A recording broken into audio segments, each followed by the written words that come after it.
Hello everyone! In this week's video, I am drawing two of my viewers' original characters. If you want to know how to submit your own OC for me to draw, all of the info is in the description. The first character I'm drawing was created by Lavender Lemons. Their name is Juliet. Juliet loves to write stories and put on plays with her family. So let's start drawing Juliet. Because Juliet likes to put on plays with her family, I decided to draw her putting on a play. I don't know what her family looks like, so instead of drawing her family putting on the play, I have her putting on her own little play for her plushie toys. I thought that'd be kind of cute.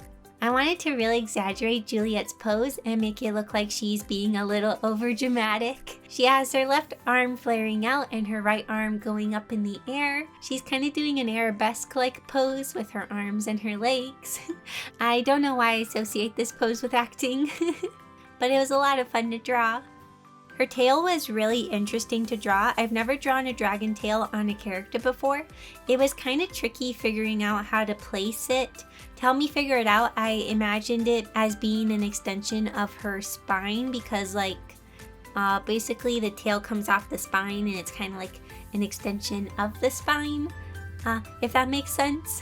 I am also assuming she has a hole in her skirt for her tail to go through, so I didn't draw the skirt going around the tail. I kind of just drew it normally. It was a lot of fun sketching out the plushies. I gave her two big teddy bear plushes in the corners, and then a bunny, kitty, and dragon. Since she is part dragon, I thought it'd be kind of cute if she had a dragon plushie, or is that just kind of weird? I don't know. I thought it'd be kind of cute. For the background, I decided to make it look like she hung up a sheet for the backdrop. It's up against a wall, and she will have a light shining on her as a spotlight. I was going to add two spotlights, but that sounded really complicated. I've never created a picture with two strong direct light sources. And so I decided to change it to one light source because I thought that'd be a little more simple. After finishing my sketch, we move on to the line art. Things are going as usual here. Nothing too fancy or exciting. One thing I do want to mention is that I was kind of struggling with Juliet's face. I don't know, she kind of has this mature eye shape, I guess. And I think that's why I was struggling to make her look like a little kid. Also, I've gotten to draw quite a few kid characters recently. I used to not get them very often, but now I am for some reason. The characters are randomly picked, so it's all up to chance. But I do find it kind of funny how I've been getting more younger characters recently, especially since when I first got a younger kid, I was talking about how I never get to draw younger characters, and now I'm drawing them pretty often. Also, I'm quite pleased with how Juliet's hair turned out. I wanted to make it kind of whoosh around like she's moving. I think it turned out nice. So for the line art on the bears, I wanted them to look really fuzzy. I found a brush on the Clip Studio asset library and it makes zigzag lines that look kind of like fur. I was really happy I found this. It made outlining the bears a lot faster. I also used a pattern brush to add the stitching to the plushies. I wanted to make sure that they didn't look like small animals. I wanted to convey that they were stuffed toys. Also, I'm pleased with how the dragon turned out. I feel like it looks really cute. I don't know what it looks like in the front, but from the back it looks cute. The background is pretty simple. I added some lines for the wooden floor and then add the blanket. It's being held up at two different spots, so we're going to be getting a lot of different folds from the blanket. Once the line art was finished, I filled in all of the base colors. I skipped this because it's pretty boring. So I'm starting by adding the lighting from the spotlight. I make a new layer, set it to multiply, and then add a muted purple to the entire picture. I then erase where the light will be shining. I didn't do this totally correct. I kept trying to find pictures online to use as references, but I just couldn't find anything that gave me what I was looking for. Basically, I should have made the light not as strong a little after it's coming out of the light, and then make it stronger where it's hitting the character and the blanket. But by the time I noticed this, it was kind of too late to change things unless I wanted to go through a ton of work because I had merged all of my layers together by the time I noticed this. Anyways, I am now adding shading to Juliet because the light is coming from the right. I am making most of the shadows be on the left since it's more in shadow. It was also a little tricky working with her horns. I wasn't totally sure how to place them on the head. I've never really drawn horns on the side of the head that bend downward, so it was a new experience. My OC Raylan has horns, but they're really different. They're on the top of her head and they kind of curve back. Oh, also, I really enjoyed shading her hair. I kept things pretty simple, but I feel like it turned out nicely. I added 2 sets of highlights. I have the softer highlight and then I have the harder edged highlight that are smaller and don't appear as much. They make the hair look really shiny and I really like it. It was kind of interesting working with an artificial light source. A lot of times in the pictures I am shading, the light source is coming from the sun or the moon or some kind of unidentified light source. So it's kind of different shading lighting that's coming from a light bulb. Since the lighting is more of a white light instead of a yellow light, I don't add a ton of colors for the highlights and I use a lot more muted colors for the shading. This can make things look a little more dull, but I feel like it gets the lighting situation across, so that's why I chose those colors. Now I am shading Juliet's eyes. They are a very pretty purple color like her hair. I hope it's okay that I gave her pupils. In the reference picture that was sent to me, she doesn't have pupils. I did try the no pupil look, but it was kind of hard to make her have the expression that I wanted her to have come across. So I gave her the pupils. Oh, also, I feel like her eyes are looking a little derpy at the moment. I was trying to kind of make her look upwards, but yeah, I moved them around a little later on. Next, I'm adding the shading to all of her clothing. The skirt was really fun to shade. I make it darker where the skirt flows inwards and add highlights where the skirt is flowing outwards. I love Juliet's outfit. It has a simple black and white color scheme, and I think it's really charming and it was a lot of fun to work with. For shading the whites, I wanted to stick with the purplish color scheme, so I used a lot of purple for the shading. Now I'm moving on to the blanket in the background. Because it's being held up at the 2 corners, we get a lot of folds forming between those 2 points. We get a lot of curving folds, so I add a lot of curving shadows. I added where I wanted the shadows to go and then blended out the shadows with the blending tool. I then add a little bit of shading to the plushies. I make their shading a bit darker and also add some highlights. I wanted to make sure that the plushies looked really soft, so I made the shading also very soft. Lastly, moving on to the finishing touches, I made a PNG file of my picture with all of the files merged together. I make a copy of my picture and apply Gaussian blur to it. I then erase where I don't want the blur to be in the middle of the picture. I wanted the animals to be blurred so that way they feel like they're closer to us. Also, to make things a little more interesting, I decided to tilt the entire picture. I thought this would help things not feel so linear. And now I'm adjusting the irises. When I have a bunch of different layers, it can be tricky to move things around, and recently I find it's easier to move things when it's all on one layer and then just patch it up by painting on a different layer.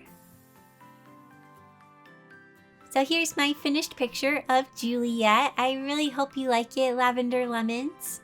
Thank you so much for letting me draw your OC. She is adorable and I loved drawing her. So who will I be drawing next? But before we get to that, it's time for a mini review. Today we are taking a look at the Innovator Display 16 by XP Pen. According to XP Pen, this is the slimmest ever graphics display tablet. It's the thinnest one I've ever seen, that's for sure. It has a 15.6 inch screen, 8 shortcut keys, a mechanical wheel, and a virtual wheel. All of these are customizable, so you can set them to do different things like zoom in and out, undo and redo, and so on. With this tablet, you get a stand. I was really happy it came with one. You also get things like the power cords, glove, cleaning cloth, and the pen. This is very important. The pen is battery free and does not need to be charged. It has 8,192 levels of pressure sensitivity. So when you're drawing, your line will change depending on how much pressure you put on the pen. And also supports up to 60 degrees of tilt. Setting up the Innovator Display 16 was very simple. I had it set up in under 10 minutes and it worked right away. The screen is very nice. It displays colors vibrantly and everything looks very crisp. It also feels lovely to draw on. It has a very slight texture. It doesn't feel like I'm drawing on glass. My hand is able to easily move around and doesn't stick to the screen at all. It was also very responsive and worked really well. This tablet gave me no issues and I really enjoyed working with it. I give it 5 out of 5 stars. Well, that's all for this mini review. Now back to the video. This character was created by Kiwi Mirun on Instagram. I hope I'm saying your name right. The character's name is Rosa. Rosa likes to escape to her castle's garden. She escaped from a party because her friend wasn't invited. So let's start drawing Rosa. Since Rosa is swinging on a swing in the picture that was submitted, I thought I would also draw her sitting on a swing. I am trying many different poses. I was looking at stuff on Pinterest to help inspire me. I was really considering going with this pose that is kind of looking at her from behind, but it didn't really feel magical enough. I also felt like it wasn't the best view for showing off the background. We would kind of end up mostly just looking at the grass and that would be pretty boring. I then sketched out an idea for her to be sitting on the swing just in a standard front view, but this also felt a little boring. I don't know, I wanted something more dramatic feeling, like this garden was kind of filled with wonder or something. I then ended up changing the view so that we are slightly under her. That way we get to look up into the trees and it also feels kind of more majestic. On this day that I was working on this, I was just trying to get my rough idea in place, and then the next day I was going to start refining the details. The day I was coming up with this idea, I felt pretty good about it and I really liked the pose. I was kind of excited to be working on it, but then the next day I was like, what have I gotten myself into? For me, this pose is kind of tricky to draw because of the perspective. I also just kind of have a hard time drawing angles where we are looking up at the character. I find them hard to draw. I also couldn't find any references for this pose. I mean, it is a pretty specific angle and pose, so I can see why I didn't find anything for it. Usually for more complicated poses, I'll use the 3D models in Clip Studio as a reference. I'll pose them to kind of be my reference for me. But I've been trying to do that less, especially for my illustrations. I don't know. I guess I want to challenge myself to do more things on my own. I also feel like it helps me learn more because I'm really thinking about everything. One of the hardest parts to draw was her legs because they kind of extend between the two different parts of the perspective. So like her knee area is above the horizon line, but her ankles and feet are below the horizon line. And it was kind of tricky figuring out how to merge those two together. So for this picture, I'm doing something different than usual. I feel like this entire picture is different than usual. I was feeling adventurous, I guess. So because the picture that was submitted was kind of painty looking, I also wanted to color this picture with a more painty looking style. So for my line art, instead of making it crisp and clean like I usually do, I am using a softer brush and being a little bit more messy. I often like to use this more painterly style when I'm sketching digitally. Most time these sketches are really simple and I wasn't totally sure how I would be using this style for a more finished piece. So after doing the line art, I filled in the base colors. The colors in Kiwi Mirun's picture are so cool. I love the color scheme. It's very different and has a dreamlike quality to it. I would have never picked these colors for the grass and the trees, but it looks really cool. So I definitely wanted to try using the same color scheme. For the grass, I used the many different grass brushes in Clip Studio. I will be adding more to it later on. I loved the pop of yellow in the original picture, so I included yellow bushes behind the fence. I then very roughly add the trees in the background with the thin gouache brush. Right now I was just trying to get things into place. I wasn't focusing on the details or making things super clean. Also, I'm very pleased with how the trees turned out. Going in, I kind of felt like I had no idea what I was doing. But I feel like it turned out okay. I have the two bigger detailed trees in the front, and then behind those I have a bunch of smaller, thinner trees that get smaller and lighter as they get further away. I then add a bunch of pink splotches in the sky to kind of look like the leaves of the trees. They also get smaller and lighter as they move into the background. Oh, now I'm starting to shade Rosa. Like I mentioned, I usually only use my painty style for simple digital sketches, and I wasn't totally sure how to go about using it for this illustration. In this case, I accidentally started with a layer set to multiply. This is what I usually do for my normal shading style, but I don't like using multiply when painting because it makes everything like a shadow, so it's harder to mix all of the colors and blend them out and stuff. Because often I'll have the shadows and the highlights and the midtones kind of all be on the same layer, so I can mix them around and stuff. So I had to repaint the shadows on a different layer as I kept going. My painting process is kind of all over the place and doesn't have a specific process. It's kind of just, I keep selecting different colors and applying them and blending things out and adjusting things, and I kind of just keep going all over the place. For pretty much all of the coloring in this picture, I used the thin gouache brush, the blending tool, and a little bit of the soft airbrush tool to add gradients.